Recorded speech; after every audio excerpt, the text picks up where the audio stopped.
I'm Larry Hartman. Nice I to have, meet you. And discussing with some other people this notion that the Kinsey Report comes out 48, and suddenly the American society is confronted with this notion that homosexuality is rampant, and very common. And would you agree, how did that impact psychoanalysis in particular? Would you agree that there's sort of a backlash where they're trying to clamp down and defend, traditional heterosexual mores in response to the Kinsey Report? I think Kinsey Report upset a lot of people, surprised a lot of people, but was based on pretty good data and Mm-hmm. has remained something that's important. I think there were some conservative psychiatrists and psychoanalysts who didn't like it, said it was behavioral and didn't really understand anything about real depth psychology. Mm. And, there was a wing of psychoanalysis which was very important in psychiatry in the mid 20th century, which was very reluctant to accept Kinsey, and partly, I think, wanted to shore up its own credentials as having some standards. Psychiatry and Mm-hmm. psychoanalysis were being accused of being much too interested in sex. So Mm-hmm. some people wanted at least to say, well, we're not in favor of everything. Mm-hmm. I mean, there was this sort of flip against Freud. He was wrong. This is not something inborn. And is that part of what you're saying? Is all that notion of all the Freudian ideas of I don't psycho think there was repression? as such a flip against Freud. Freud was Mm-hmm. noted and decent and reasonable on Mm-hmm. this, more so than Right. mid century psychoanalysis. A lot of mid 20th century psychoanalysis didn't know what Freud had said about it, was not aware of his letter to an Mm. American mother, Mm-hmm. etc. Anyway, Freud was interested in a possible combination of biological and environmental factors. Some mid 20th century types leaned very heavily towards saying if there is some way of finding psychodynamics in somebody, then we Mm-hmm. can call it a diagnosis. And then quite a few people said, no, that isn't a legitimate basis for what's a diagnosis. Let's think through what we really mean by Mm-hmm. diagnosis and not just impose on people a Mm-hmm. social value or prejudice. So, and that said, as the various volumes of the DSM progress, it sounds like in this period of time in the 70s, 60s, and 70s, that the APA was really trying to legitimize itself better as more of a hard science organization. Would you agree that was part of the goal? I think it's been doing that for many, many decades. Yeah. For a while in the mid 20th century, it learned a lot from psychoanalysis, but also tended to accept some aspects of psychoanalysis that haven't turned out to be really true. So it was both very influenced by, Mm-hmm. helped by, and to some extent handicapped by, and those things changed with time. And one of the things we did in the 1960s and 70s was to help reconsider diagnosis in the area of homosexuality. Reading this book and learning about all that led up to this vote in 73, 74. There's this real sense of like, does anyone really know what they're doing at any given time? And how much is psychiatry, psychoanalysis influenced just by the mores of the time? How will we look back in 40 years on what we do today and think, how do we think that that was acceptable practice? I've taught at a medical school for 50 years. One of the Yeah. things often taught medical students is a significant percentage of what you've been taught this year will turn out in 20 or 30 or Mm-hmm. 40 years not to be entirely true. Be prepared for that, but let's do the Mm-hmm. best we can to pay attention to data, to be Mm-hmm. skeptical, to be interested, to ask good questions. Mm-hmm. And yes, some of what went on was influenced too much by society, but Mm-hmm. not all of it. And some of it was, as in all sciences, influenced by what was available Mm-hmm. and by who the forceful people were. And uh, I think we worked on something reasonably effectively to rethink some aspects of diagnosis, not just about gayness, but Mm-hmm. in general in psychiatry. What do we mean by a psychiatric diagnosis? Right. Was a very interesting question. It remains one, but we're a little bit better about it now. Well, this question of does it cause distress? Does it impair this person's general functioning?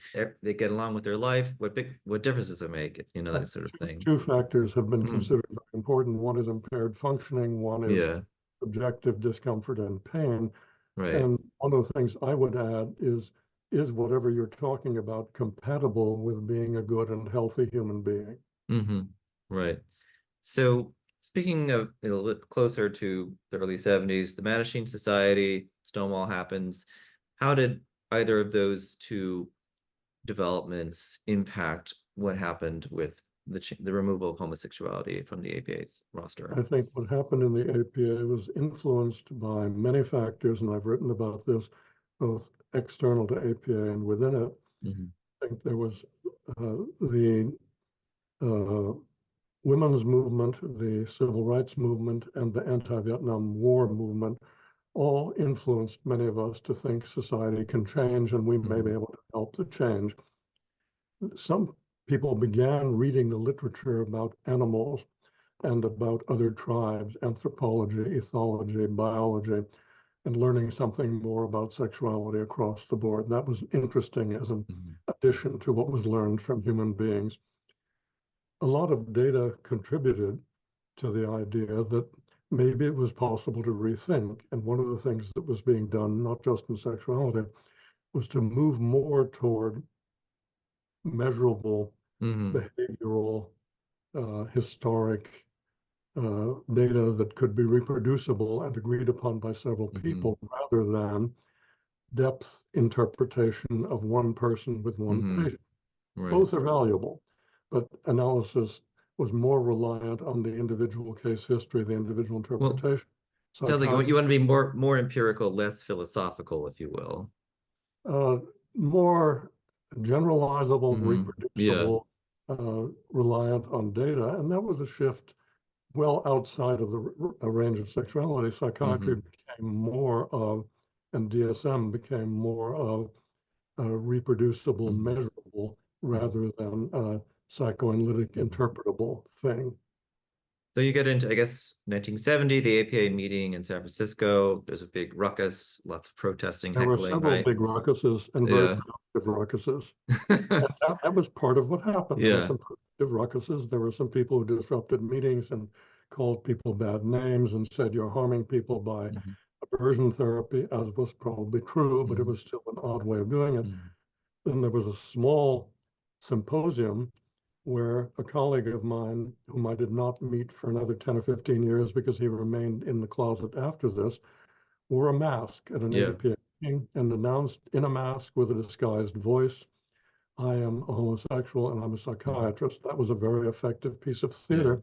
He then went back in the closet for a long time. But the next year, his first symposium led to a much bigger symposium, which was very influential, at which two prominent psychoanalysts and psychiatrists who said gayness is illness spoke on a panel with two prominent Socrates and Bieber and Stoller and Marmer, who were psychoanalysts who said gayness should not be an illness, spoke on a panel, along with one layman who was an effective journalist named Gold, I think was his name. Ron Gold. Yeah. And he named his title provocatively, Stop It, You're Making Me Sick. Yeah. One of the things that happened on that very wide, very much attended panel, and that was a really important event, one of the people who said gayness is sick said, as if it meant anything, all of my gay patients are sick, to which Judd Marmer replied, all of my straight patients are sick. That's a good one. Selection bias, right? So that was an important event. And, that was within the APA event. There were protests. There were many people who were simply angry at psychiatry. It was a combination of many factors that worked, and the noisier factors, and you being a writer for the press and television may be interested in noisy factors. A lot of people are. Many of the noisy factors, the theatrical ones, got people's attention. What didn't get people's attention was hard work and quiet work. And there was a lot of that. And the APA, if you'll forgive me for a minute, I will say something about APA structure, which is boring. There's a board of trustees. It's on the top. It sets APA policy. It has the power. It hires a medical director and staff. It has two pillars. One is the council and committee structure. One is the assembly structure. The council and committee structure includes things like the Council on Research, the Council on Government Affairs, Council on Economic Affairs, the Council on Women, the Council on Children, Council on Old Age, etc. The Assembly is based on the 70-some local psychiatric organizations, most of them being state organizations of psychiatry. So two pillars. One is by topics appointed nationally, one is locally. Council and committee structure was spearheaded by a man who was at that point chairman of the Committee on Nomenclature, whose name was Bob Spitzer.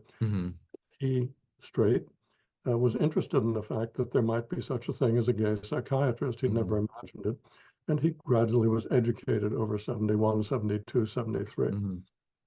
Parallel to that council committee structure, and he then decided the Committee on Nomenclature, Council on Research ought to have a proposal saying maybe we should change the diagnostic standing of gay people. At the same time, slightly before it, I did something locally in Massachusetts.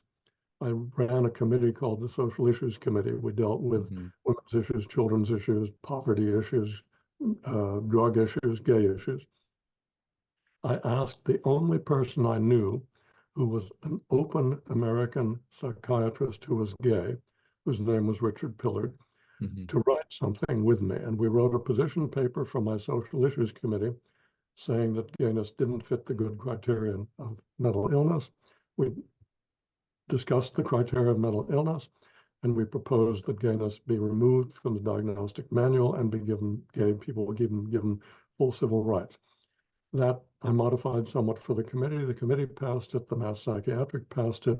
It went to the assembly, which goes up by area council. So the Eastern area council, which was New England plus Canada, to my surprise, passed it.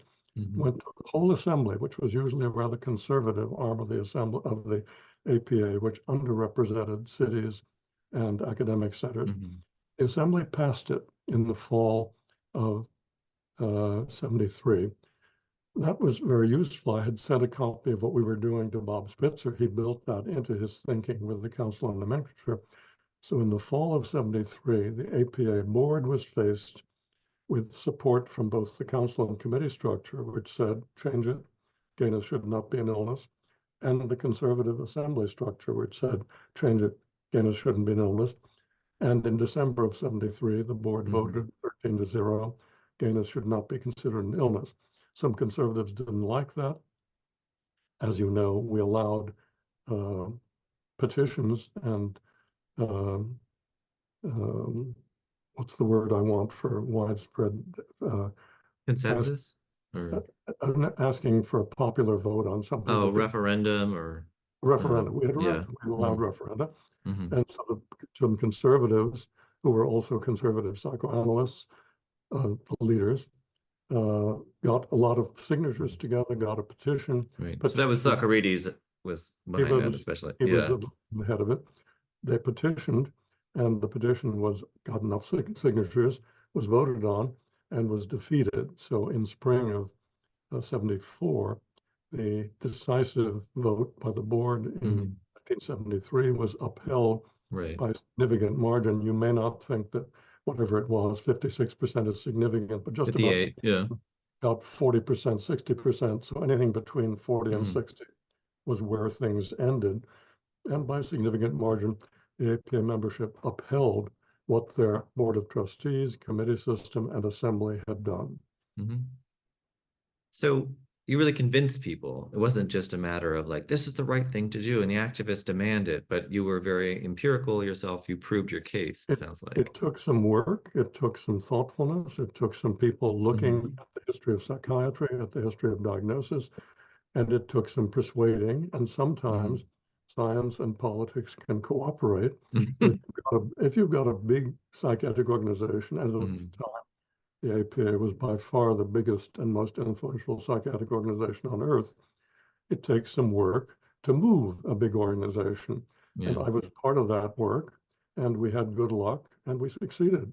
You navigated an incredibly Byzantine bureaucracy successfully. There was a lot of bureaucracy, but there was a lot of discussion. And one of the things that seemed to me decent was that we were open to discussion by everyone. There was a lot of, all kinds of people had points of view, and that was perhaps the most discussed item of diagnosis in my 50-year or so memory. Can you recall any of those kind of conversations or you had where people's minds were starting to change before your very eyes? Uh, I think a lot of people were unsure and were interested in what the evidence was and what we meant by diagnosis and began Mhm. to think a bit about diagnosis, which was very healthy. So in your interview with Dr. Drescher, you said at the time you didn't necessarily realize what a watershed moment this was in gay Yes. civil rights history. Tell me a bit about how did you come to realize over time what the significance of what you had accomplished was for gay No, people, for myself. I came out in 96, it's not that long afterwards. no, You all set the stage for the climate no. in which I came out. It turned out to be very influential. We at the time didn't know what it would mean. We were aware that there were large other entities to be persuaded. We didn't realize how persuasive it would be to Mhm. have the largest and most influential psychiatric organization, which published the largest manual of statistics and diagnoses, say, we've changed this. This is what should be thought of. Mhm. We were followed by the psychologists and social workers very quickly. We were followed by the psychoanalysts more slowly. We were followed by governments, American, British, other governments, Mhm. not universally, as you're probably aware, in Russia, it's very Sure. dangerous to be Sure. openly I mean, anything you look at about what's happening in Africa these days, in half the countries Uganda. in Africa. It's Yeah. very dangerous. But there was Hmm. major motion of a kind that the women's movement and the Black civil rights movement envied, that we were Hmm. able to do so much so quickly. Hmm. Partly people were willing to rethink and be influenced by what other people were doing. Hmm. And it took a few years, and I became more involved in APA governance. And so I was very much aware of what was going on internationally. And I became part of the people who spoke for the APA internationally. But it took 5, 10, 15, 20 years before it was clear that all kinds of other organizations and governments changed because they could rely Hmm. on this change in December 73. And do you think that in turn also helped maintain the legitimacy of psychiatry as a profession? I think Yeah. with various populations, it was taken as a sign of reasonable scientific health that a large Hmm. organization could be open to real discussion and Hmm. real rethinking. So you were, I guess, in the closet professionally throughout all this in these early years. I gradually came Yeah. out in the 70s and 80s. Hmm. When I ran for president of the APA in 1990, Yeah. I was not closeted, but I was quiet, partly because I had patients and one didn't, at that point, want all patients to know everything about any part of your Hmm. life, whether you had children, etc. So I came out gradually over the 70s and 80s. Several colleagues praised me and said that I'd done it at such a good speed that I remained able to persuade people because I was Hmm. well established, I was connected, I taught at Harvard, things like that. But also, I gradually came out in Massachusetts and then Hmm. nationally. When I ran for national office, I brought my companion partner, now Hmm.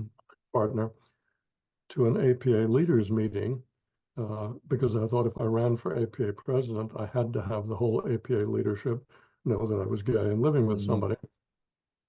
He was welcomed absolutely comfortably by Hmm. everyone, charmed by most people. Several people said they were impressed that I was brave to do that. Hmm.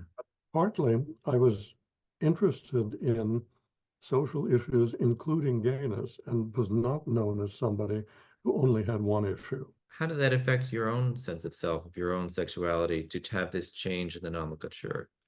I think it was part of growing up when I did uh, to have to think that my parents and my teachers were wrong about something very important to me was very difficult. And I had several of my teachers after I came out, or as I was coming out, say, how courageous of you being a child of two psychoanalysts and teaching in a major psychoanalytic psychiatric institute to think that the world was changing enough so that you could dare to be part of that and say that was useful, but it was gradual and it took me many years. And my partner still thinks that I came out too slowly. After the nomenclature changed in 73, there was a new diagnosis. I guess it's dystonic homosexuality, and then That followed was by a another stop. one. That was a Yeah. stop to the conservatives for the time Yeah. being. It was clear that that was not going to last, and it didn't last. But it was a sop to the conservatives Mm-hmm. saying, if you were gay and bothered by it, Mm-hmm. you could still be diagnosed as Right. something. Right. Do you, some people argue that that really opened the door, helped facilitate reparative therapy, conversion therapy for decades to come. Do you agree with that? I think reparative therapy was an after sputter of the many years of people who thought gayness was ill and very much Mm-hmm. wanted to hang on to that. And they found it useful for a few years Mm-hmm. to have ego-dystonic homosexuality as a Mm-hmm. reason to treat Mm-hmm. people. That was particularly true among the most religious types, and conversion therapy was a heavily religious Mm-hmm. movement. Luckily, that was um, outvoted, outpersuaded, and mostly put in its place. There are still some Mm-hmm. conversion therapists around in America and in Mm-hmm. other countries. I think they do more harm than they do good, Mm-hmm. and I would like to help people understand that. But there are still some people who are so down on gayness that they think it should be a diagnosis and should be treated. And even And if the treatment does them harm. right. And there was a survey of some sorts in the late 70s of the APA membership about their feelings about homosexuality as a pathology. And at that time, the survey overwhelmingly, it's like the members of the APA still believed that it was. So there's something of a contradiction between the 1974 vote, 58%, and that one. Does that say that maybe they weren't quite voting with their true hearts and they were just sort of trying to I don't know what acknowledge? survey you're referring to. Yeah, I handy. was aware of Hmm.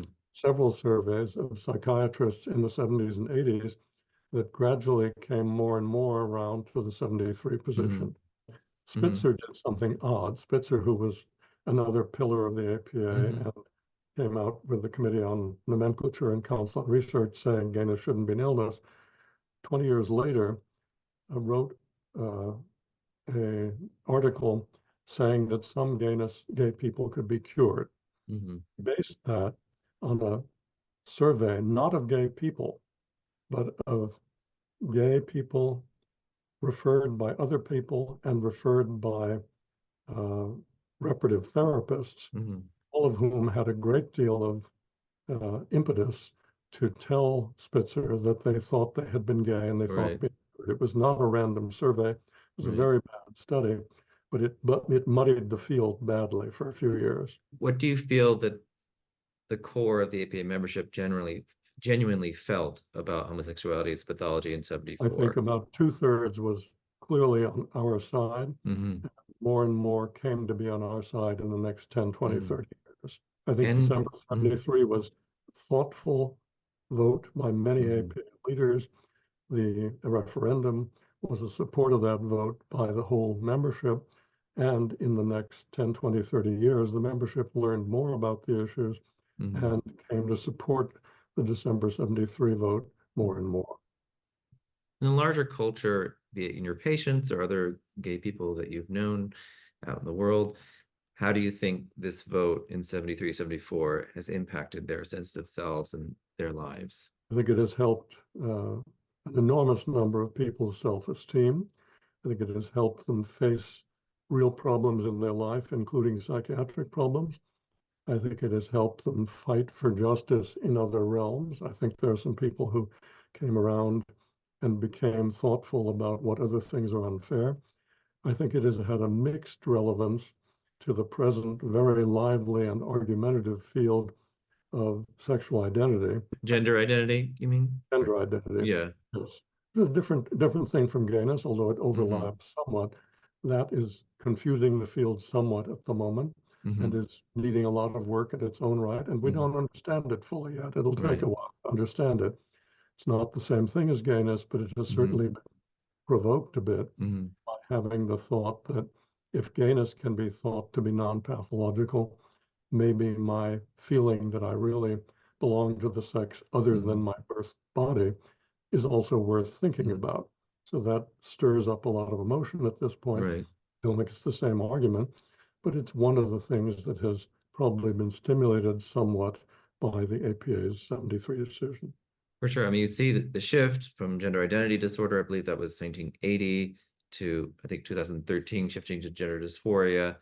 And there are people, I guess, who are pushing to further depathologize that as a diagnosis. The ICD-10 from WHO uses gender incongruence, for example. What's your opinion of that trajectory? What do you believe is the best way to conceive of these concepts? I think we should keep good statistics and allow various decent centers, various countries, various medical centers to be slightly varied in their response. The Canadians have developed some good statistics. The Scandinavians and the Dutch have developed very good statistics, and I trust them more than I trust many other countries. They keep good statistics. The Chinese and the Russians are nearly worthless as statistic keepers on this and on other issues. But the Scandinavians and the Dutch, for instance, have done some good studies of kids who, before the age of puberty, said that they felt like the wrong sex or that they were the wrong sex. And in that small distinction of kids beneath the age of 12 or 13, turned out long-term to have some relevance to how happy they were if they were treated for gender dysphoria or not treated for it. We have to keep learning that, and I think we're in a period of adolescent enthusiasm. I would not let every adolescent tell me what he wants for surgery and have it right away. I would not let every child tell me what he or she wants, but I would be interested in what we can learn, and we're trying to learn. To get political here, the bans in the US are a way of suppressing further research effectively. There are some states that are banning research and activity. I'm not in favor of that. I think it's an important area for study and research, and I think one of the things that is perplexing and difficult is some of the research suggests that if you begin treating people with hormones fairly early, it may help with an ultimate outcome of happiness and effectiveness. Not all. How do you tell the difference? Right. Be good to learn. It's a great honor to speak with you. I, thought a lot about my position in history, the luckiness of being born in the late 70s. So, when I came out in the mid 90s in high school, no one had ever done it in my high school. So I had no precedent. But what I did have was a culture that had prepared me to be at the right moment where it was okay. And then everything turned out fine. I really had no problems coming out in my community at school. Let me add something that may have helped you. They were in popular media. Yes. In movies and television. Oh, yes. They began trying out, can you have gay characters other than caricatures? And it worked, and it was very helpful. Yeah. My So-Called Life was a TV show that was about kids just my age, came out when I was a freshman in high school in 93, 94. And there was a gay character. And that, I ultimately met the actor a couple of times who played that role. That in particular was a very big deal for me because it, as you're suggesting, normalized homosexuality. Because, growing up in the 80s, all I knew about homosexuality was AIDS and that people who were gay were outcasts. A parent at my school came out in his 40s and everyone was pointing and whispering, and that was all I knew. I presumed that was my fate. Outcast, bad, dangerous, immoral, bad for children. AIDS, you're going to die. It's terrible disease. All these things, I have a progressive summary that I've used occasionally in Western Europe and America. Homosexuality has had to move from sin to crime to disease to difference. Those are big changes. Yeah. And in the end, can you say to healthiness, psychologically? Difference. Otherwise, I'm willing to say different. There are some different things. Different is good. We should celebrate difference. I dislike, the word tolerate, tolerate difference. I would suggest that people may celebrate difference, that to be all the same is extremely dull. Better or worse, and difference is all interesting. Yes. Any last points you want to make? I'm glad you're taking an interest in this. I think people very often think they know more than they do, and it's a good thing to listen and ask questions and be interested in variety.